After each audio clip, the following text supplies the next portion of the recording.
What's going on, you lot? I hope you're all well. Now, I know you're going to find this hard to believe, but when it comes to making a loaf like this, it really isn't as tricky as you might think. In fact, if you know your left from your right and you can count to 8, you've pretty much got all the tools you need. Sorry, little dude. Better luck next time. But for the rest of you, let's go. Now, for this plaited bread, I don't think the dough really matters all that much. By that, I mean as long as you make a dough that isn't too wet and is pretty easy to handle, you should be able to follow this method and come away with a pretty banging, boss-looking 8-stranded plait. But in case you're not sure where to start, I'll take you through the dough that I used because it's pretty f***ing sweet.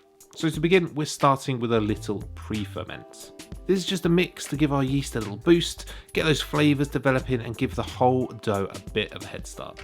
For the pre-ferment, we need 225 grams of strong white flour, 7 grams of dried yeast or 15 grams of fresh, I'm using dried here, 225 grams of room temperature milk, which isn't nearly as gross as it sounds now I've said it out loud.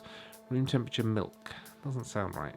Anyway, place the flour, yeast and milk into a bowl and then mix everything together. If you can use your head just for a second, choose an appropriate piece of equipment to do this with. I started with a whisk and instantly regretted it. Look, here's a spoon that I set up earlier to do this with, and then I must have just blacked out. But I settled on this mini spatula in the end, and it really was the way to go. Once completely mixed, place the pre-ferment into a bowl or a container, cover it and leave it to prove in a warm place for 1 to 3 hours until it's really puffed up. Now, if you're wondering, do I need to put it in a glass jar like this douchebag? The answer is no. I can't help it, the chef/child in me likes putting it into this douchey jar just so when it's done, it looks like this. It looks awesome, right? Now, if you make sourdough, you know what I'm talking about. Don't act like you don't have a jar at home. Once the pre-ferment has pre-fermented, it's going to look like this and have this sort of gnarly gluten strand, honeycomb, spiderweb sort of pattern going on inside. Give yourself a moment to appreciate its beauty, then scoop the whole lot out and stick it in the bowl of a standing mixer. To that same bowl, add 450 grams of strong white flour, 5 grams of salt, 1 large egg, 65 grams of butter, 150 grams of milk and a heaped tablespoon of malt extract. This stuff is black gold, improving the flavour and adding moisture to the bread as well as stimulating all those hungry yeasts in the dough. If you can't get hold of it, leave it out, but if you can, I'd highly recommend it.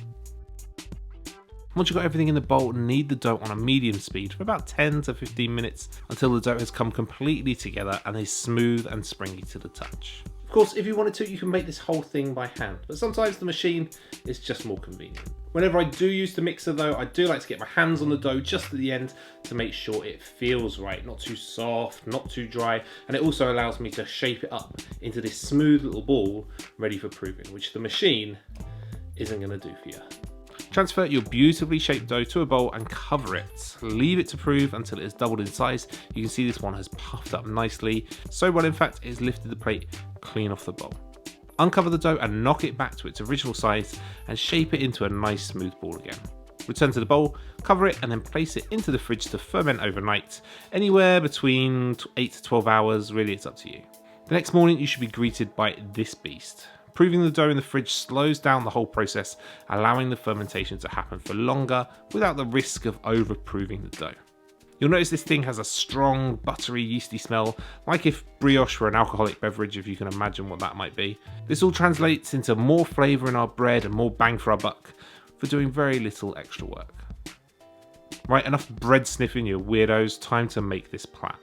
Knock back the dough and prepare to divide it into 8 pieces. Now, normally I wouldn't bother measuring the dough and making loaves and rolls as I don't run a bakery, I've got no profit margins and really I've got other shit to worry about. But for this loaf, I crack out the scales. Weigh the knockback dough, divide that weight by 8 and then weigh out 8 equal sized pieces of dough. This is going to help keep all my strands the same size and give me a much better chance of ending up with a nice evenly sized plait all the way through. Once you've finished dividing your dough, shape each piece into a smooth ball and then cover them with a damp tea towel and leave them to rest for about 10 minutes. After 10 minutes the dough should have relaxed and you should feel it's not quite as firm as it was 10 minutes ago. Right, time to shape them, so press the ball down with the palm of your hand to elongate it slightly into a sort of sausage shape. Then use your thumbs to push down the middle of the dough and fold the long edges up to meet each other to create a nice smooth surface. Then proceed to roll this dough back and forth, gently stretching it out with your hands and fingers as you roll. Keep going back and forth over the dough, trying to keep the thickness of the strand as even as possible. Once it's about 45-50 centimeters long, you can put it to one side to rest and continue with the remaining dough. When it comes to this, I know you're eager to get through it and just start plaiting, but trust me, this bit takes time, especially if it's the first time you've done something like this. Don't try and stretch the dough too soon, or you're going to end up tearing your strands, and then when it comes to shaping your loaf later on, the end result will look like shit. So be patient, take your time, and I promise you the end result will be well worth it. Once you've got all your strands rolled, now it's time to adjust any, so they're pretty much all the same size. The gluten will cause them to shrink a bit after you've rolled them, but they've had some time to rest, so you can go over them again if need be to get them back to the same size. Now we're going to set them out like a little headless octopus like this, and we're ready to go. Now, as much as it's going to seem like I'm lying right now, I promise you this really isn't as difficult as it looks. Sped up with no instructions, it can look a little daunting, but it's really just a series of 5 different steps repeated. If you have a reasonable grasp of your left and your right, and you can count to 8, trust me, you're going to nail it. Right, so back to the octopus. From your left to your right, each strand is numbered, okay? So 1, 2, 3, 4, 5, 6, 7, and 8. So at each step, when you move a strand to a different position, you don't need to remember the original number because we start from the beginning again. So if you move strand 1 into position 2 like this, you then count left to right, 1, 2, 3, 4, 5, 6, 7, 8 for the next step. Make sense? I hope so, because we're starting anyway. All right, to start us off, let's remember 1, 2, 3, 4, 5, 6, 7, 8. Right, step 1, strand 8 under strand 7 and moved into position 1. Now this step is never repeated, so say goodbye to step 1, you're never seeing it again. Step 2, strand 2 under strand 3 to position 8. Step 3, strand 1 moves to position 4. Step 4, strand 7 under strand 6 and moves to position 1. And finally, step 5, strand 8 moves to position 5. With me so far? Great. Now, all you need to do is go back to step 2 and repeat the whole sequence all over again. Strand 2 under 3 to position 8, strand 1 to position 4, strand 7 under 6 to position 1, and strand 8 to position 5. Keep repeating steps 2 through 5 until you come to the end of the loaf and it's just too difficult to continue. Then bask in your amazingness because you have just shown that 8-stranded plait who's boss. To finish it off, use your fingers to pinch all the strands together at either end of the loaf and trim off any excess dough. This excess can be stuck in the fridge for up to 48 hours and you've got yourself a ready-made pre-ferment for your next bake. Carefully transfer the loaf to a lined baking sheet and make sure those ends are well sealed. You do not want them unraveling during the proving or the baking later on. Then feel free to step back and admire your hard work for a moment because it is stunning.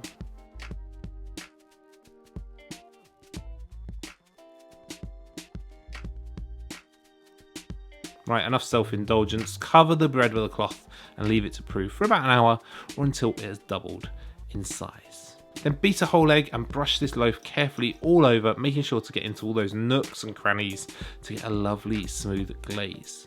Finish this beast off with a generous sprinkling of poppy and sesame seeds, or don't, doesn't bother me, you can use other seeds if you want, or you can skip them. Altogether, it's baker's choice. Then slide that bad boy into a preheated oven at 200 degrees Celsius for 35 to 45 minutes until super rich golden brown and looking like a loaf sent from the gods. I mean, just look at this thing, the colours, the curves, the patterns. I couldn't find a bad angle when I was shooting this loaf. I think I might actually be in love. Like, love, not I want to eat that love, real love. Okay, I'm over it. Slice yourself a sizable chunk and have a look at that cross section. It's like a little soft bready cloud right there. Another reason to love this loaf even more. Smother it with some cultured butter and dash it with a little extra sea salt. I'm sorry, I can't wait any longer. I'm going in.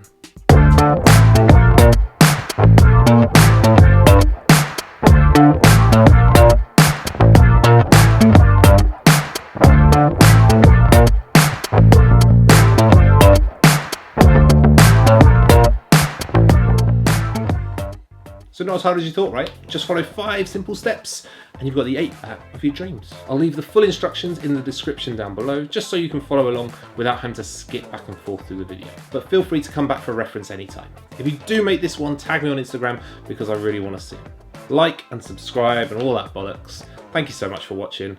I'll see you next time.